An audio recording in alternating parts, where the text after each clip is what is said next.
السلام عليكم محبي القطط ومربيها الإنسانيون الحقيقيون. فيديو جديد وهذا تحت الطلب العديد من الإخوان والأخوات، وتحية خاصة لمربي القطط وعشاق القطط وكل من يحب القطط وكل من يهتم بالقطط ويعتني بها. إذا كنت تريد تربية قطة صغيرة لازم تشوف هذا الفيديو من الأول حتى الأخير، لأن قطات حيوانات حساسة أو مخلوقات بالأحرى حساسة، ولازم تشوف الفيديو كي تعرف معلومات وحقائق وصفات غريبة في القطط، زائد الأكل الصحي للقطط الصغيرة ومتى يأكلون ومتى يشربون ومتى ينامون ومتى يستحمون، وكذلك كيف تعلمهم أو تعودهم على الحمام أعزكم الله، أو كيف يقضوا حاجتهم كي لا يوسخوا لك البيت أو يتعودون على الاتيار. وكذلك ما هي المأكولات المحظورة التي تضر بالقطط الصغيرة والكبيرة لكي لا تطعم قطتك هذه الأكلات السامة، أو هي ليست سامة وإنما بالنسبة للقطط فهي سامة. كي تعرف الكثير عن تربية القطط الصغيرة وحقائق ومعلومات وصفات غريبة في القطط تابع معنا الفيديو، كما أن قناة أسرار وحقائق الإبل تدعوكم إلى الانضمام إلى عائلتها، وذلك بالاشتراك في القناة ودعم المقطع بلايك، وشكرا للجميع. أولا لازم تعرف أن القطط نظيفة. قال رسول الله صلى الله عليه وسلم إنها ليست بنجس وإنما هي من الطوافين والطوافات، وكان يتوضأ من الماء الذي تشرب منه القطط. صلوا على من ولد يتيما وعاش كريما ومات عظيما. اللهم صل على سيدنا محمد وعلى آل سيدنا محمد كما صليت على سيدنا إبراهيم وعلى آل سيدنا إبراهيم إنك حميد مجيد. اللهم بارك على سيدنا محمد وعلى آل سيدنا محمد كما باركت على سيدنا إبراهيم وعلى آل سيدنا إبراهيم إنك حميد مجيد.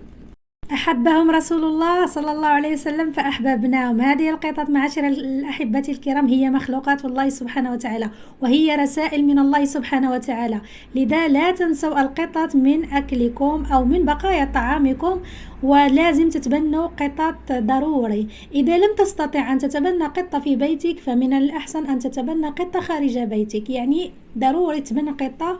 الأكل ديالك والنعمة اللي عطاك الله سبحانه وتعالى لازم تقسمها مع القطات أو تعطيها غير البقايا ديالك منها أفضل. احنا في بيوت المسلمين والله الخير متدفق، ولكن أغلب الناس يضعون خيراتهم في النفايات أو في سلة القمامة ولا يعطوه للقطط الصغيرة. ولن تخسر شيء إن جعلت بقايا طعامك في كيس ووضعته بجانب صندوق النفايات أو صندوق القمامة، وهناك تتجمع القطط وهي تحتاج لأقل لقمة لكي تسد بها جوعها. والله القطط تشتكي وتشتكي لله سبحانه وتعالى، وهذا سنتحتسب عليه يوم القيامة. لهذا لازم يا أحبابي في الله أن تعطوا القطط من بقايا طعامكم وتعتنوا بهم، واللي في استطاعته يتبنى قطة في البيت ديالو يتبنى. وأهم حاجة معاشر الأحبة الكرام هي لازم تعلموا أولادكم كي يحترموا القطط وكي يعتنوا بالقطط وكي لا يؤذوا القطط.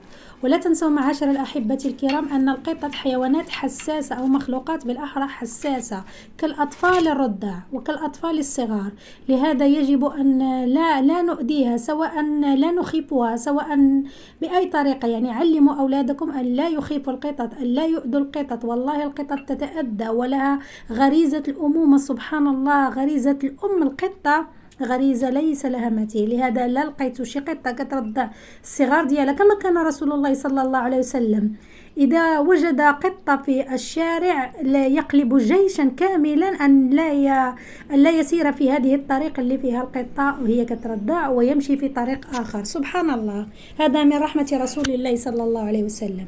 أن رسول الله صلى الله عليه وسلم أحبهم فأحببناهم. والله كأن البيت يكون بالأبيض والأسود، وعندما تدخل له القطة يرجع بالألوان وتعم فيه السعادة ويعم فيه الخير والبركة والصحة والعافية، حتى الصحة. والله معاشر الأحبة الكرام أن القطط أصحاب القطط عندهم صحة في أحسن حال، لهم ولا أولادهم ولا زوجاتهم ولا نسائهم ولا أطفالهم، كل شيء يكون البيت سعيدا، لأن القطط سبحان الله تجلب السعادة للبيت، وهذا بفضل الله سبحانه وتعالى. قال رسول الله صلى الله عليه وسلم في كل ذي كبد رطبة أجر. إذن خذها كورس في حياتك اليومية، وضع بقايا طعامك للقطط حتى جانب البيت، حتى في صندوق القمامة دائما فرق الطعام للقطط، والله لا يضيع أجر المحسنين، وما أنفقتم من شيء فهو يخلفه وهو خير الرازقين. أما بالنسبة لأذية القطط فهي خطيرة صراحة. وهناك قصة مشهورة وحقيقية، قصة المرأة التي أدخلها الله سبحانه وتعالى النار بسبب هرة سجنتها، لا هي أطعمتها ولا سقتها ولا تركتها تأكل من حشاش الأرض وخلتها حتى ماتت. فهو بسيط وبسيط جدا. دقيق الشعير، دقيق الشعير من أفضل الأكل عند القطط الصغيرة. والله ستتعجب من القطط أنها تأكل دقيق الشعير، ولكن زائد سمك أو زائد طن أو زائد دجاج مطهو جيدا. أولا يجب أن تطهي دقيق الشعير طهيا كاملا، يعني الطهي حتى يطهو جيدا، وتضيف إليه سمك منزوع من الشوك أو طن معلب أو دجاج مغلي جيدا، يعني يكون طيب مزيان، حيث القطط باقين صغار خصهم لا تعطيهم أكل صلب. والله ستتعجب كيف يأكلون هذه الأكلة. زائد شوية زيت بلدية، يعني زيت الزيتون. وإلا كان عندك الكوسة خضراء، إن القطط تعشق الكوسة الخضراء أو الروز لا تكثر منه، جبن مزيان. أفضل شيء تحبه القطط هو السردين أو الحوت الرخيص، يعني أرخص حوت هو اللي كيعشقوه القطط. لازم تطهوه وتنزع منه الشوك وتخلطه مع دقيق الشعير، يكون مطهو دقيق الشعير جيدا وتعطيه للقطط. والله ستتعجب كيف تعشقه وتتلذذ به. أما بالنسبة للأكلات المحظورة فالحليب، إذا بلغت القطة شهر و10 أيام فلا تعطيها حليب، فقد تمت فطامها. ومثل الشوكولاتة ممنوعة، الزبيب، العنب، أي حاجة في السكريات ممنوعة للقطط. البهارات ممنوعين للقطط إلا في بقايا الطعام يكونوا قليلين. أما الشوكولاتة والسكريات والحليب والزبيب كلها، أو الثوم والبصل، هذو كلهم محظورات، القطط لا تعطيهم للقطط. في هذا الفيديو القطط والله تعشق دقيق الشعير مطهو مع شوية الحوت أو شوية طن أو شوية دجاج، يكون طيب مزيان، حيث القطط بقى صغيرة وبقي أي طعام صلب يقدر يأثر لهم على الجهاز الهضمي ويأثر عليه.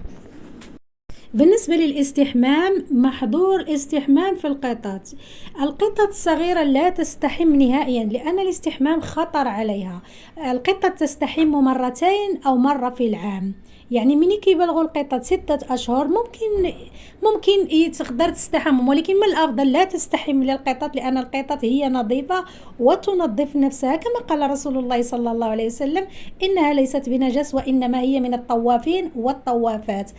القطط تقدر تنعسهم معك، تقدر توكلهم معك، تقدر تعطيهم الأطفال ديالك ينعسوا عند الأطفال ديالك. لا تخاف من القطط ولا تخاف من الأمراض. القطط والله القطط لا، مادام قال رسول الله صلى الله عليه وسلم، والله رسول الله صلى الله عليه وسلم ما ترك خيرا إلا ودلنا عليه، وما ترك شرا إلا ونبهنا منه. صلوا على من ولد يتيما وعاش كريما ومات عظيما. اللهم صل على سيدنا محمد وعلى آل سيدنا محمد كما صليت على سيدنا إبراهيم وعلى آل سيدنا إبراهيم وآل سيدنا إبراهيم إنك حميد مجيد. اللهم بارك. اللهم صل على سيدنا محمد وعلى آل سيدنا محمد كما صليت على سيدنا إبراهيم وعلى آل سيدنا إبراهيم إنك حميد مجيد. اللهم بارك على سيدنا محمد وعلى آل سيدنا محمد كما باركت على سيدنا إبراهيم وعلى آل سيدنا إبراهيم إنك حميد مجيد. أما بالنسبة لنوم القطط، فالقطط تنام في أي مكان، لا تجعل لها مكانا، لأن القطط تختار هي المكان الذي يعجبها، وأكثر الأماكن تعشقها القطط هي بجانبك، لأن القطط دائما تحب الدفء وتحب صاحبها، وإلا في حالة واحدة إن أغلقت عليها الباب. أما معك القطة فإنما تنام بجانبك. من نظافة القطط، والله القطط نظيفة ولا تسبب أمراض. خلونا من بزاف الناس كيقولك لا أنا ما نربيش القطة حيت فيها الحساسية، حيت فيها هادشي كامل كلام فارغ. القطط اللي فيه الحساسية فيه الحساسية، ماشي القطط اللي غادي يسبوا ليه الحساسية. القطط مزيانة احنا من صغر ديالنا وحنا كنعيشوا وسط القطط، ماشي قطة ماشي جوج ماشي 3، العشرات القطط، يعني داخلين خارجين معنا في البيت، ينعسوا معنا مع الصغار ديال العائلة، كل شيء عادي. القطط لا تسبب لنا أي شيء، بالعكس القطط والله تعلم الحب وتعلم الحنان وتعلم العشق لهم، وتعلم صغارك كيف يعتنون وكيف يحسون بحنان الأم ويحسون بجميع الحب من خلال القطط. بالنسبة لكيف تعلم كيف تعوض القطط على ليتيار أو على الحمام، من الأفضل تعلمهم الحمام. إلا عندك شي حمام زائد أو عندك حمام، من الأحسن تعلمهم حمام، حيث الحمام سهل بالنسبة للقطط. أول مرة القطط يقدروا، إلا كانت عندهم الأم ديالهم سبحان الله غريزة الأم، هي في الأول هي مني كيوصلوا واحد السن مثلا 20 يوم كيبداو يتحركوا، هما كيبداو يتبعوها فين كتمشي هي تقضي حاجتها، هما كيمشيو يقضيو حاجات نفسهم، لان داكشي فطريا. مثلا هي كانت كتمشي للحمام كيتبعوها الحمام، كانت كتمشي للتيار كيتبعوها للتيار. بالنسبه الى عندك القطط وما عندكش الام ديالهم، مثلا تبنيتي واحد القطه عندها الشهر، دائما اللي بغيتي تبنى قطه عندها شهر و10 ايام. مني كتبغي تبنى وكتجيبها للدار ديالك، القطه باقا ما متعوضاش، ما عارفاش الحمام فين كاين، او انت ما عملتيلاش اللتيار، كتقدر تبول لك في اي بلاصه اعزكم الله. انت الا شفتيها مثلا غلطت وتبولت لك في البيت او في خارج او في وسط البيت او شي حاجه، نظف المكان جيدا واترك اثر البول اعزكم الله، واعمل عليه معطر الجو ونظف جيدا واترك اثر البول. وعندما تؤكل القطط، حتى لو كانوا عندك 4 قطط أو 5 قطط، لما تؤكلهم أول حاجة شنو تعمل؟ كي ياكلوا، كيف توكل القطط غريزة فيهم كي ياكلوا كيبغوا يدخلوا الحمام أو كيبغوا يقضيو حاجتهم. مني غتشوف القطط كلاو وشربوا، غتهز القطط كاملين وغتعبيهم الحمام او مكان اللي بغيتيهم حتى يقضيو فيه الحاجه ديالهم، وغتسد عليهم باب. يعني مثلا انا كنعاملهم في الحمام، كنسد الحمام، كنجلس واحد 10 دقائق، كنرجع نفتح الحمام كنلقاهم قضاو حاجتهم صافي وكنخرجهم. يوم واحد او يومين سيتعوضون، حيت هما كيعرفوا النهار الثاني كيبداو يشموا، كيعرفوا البلاصه اللي فيها الرائحه ديال البول اعزكم الله، حيت هما عندهم حاسه الشم اكثر اللي كيعتمدوا عليها. صافي كيبداو هما كيعرفوا يبحثوا على البلاصه اللي تبولوا فيها البارح كيمشي يتبولوا فيها اليوم. داكشي علاش قلت لك اترك اثر البول او شي حاجه اللي كانت تبولت عندك في وسط البيت. ولهذا هذه اول مره غادي تلقى خطا، اما النهار الثانيه ما غتلقاش الخطا، تعوض هي. والله معاشر الأحبة الكرام، هذه القطط عندها شهر وأسبوع تقريبا، شهر وأسبوع. والله تدخل الحمام لوحدها وتقضي حاجتها وتخرج، فقط أنا أمسح لها بكيس منديل مرطب أو لانجيت يعني عبارة عن ورق مرطب أو ورق مرطب، كيف نقول لك لها لانجيت. كلشي كيعرف لانجيت بحال كلينكس، هو فازق، كلشي كيعرفو. كنمسح لي مرجيلات ديالهم وكنمسح ليهم بلاصه من عزكم الله، باش ليلا خرجوا وطلعوا لك فوق الكاتري ديالك او طلعوا لك فوق الزربيه كتصلي فيها او شي حاجه، كيكونوا اصلا قطط نظيفه. دائما امسح لهم بهذه الطريقه، لا تغسل لهم.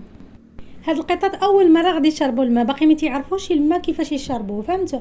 عاوتاني الاكل يلا بداو كيتعودوا على الاكل.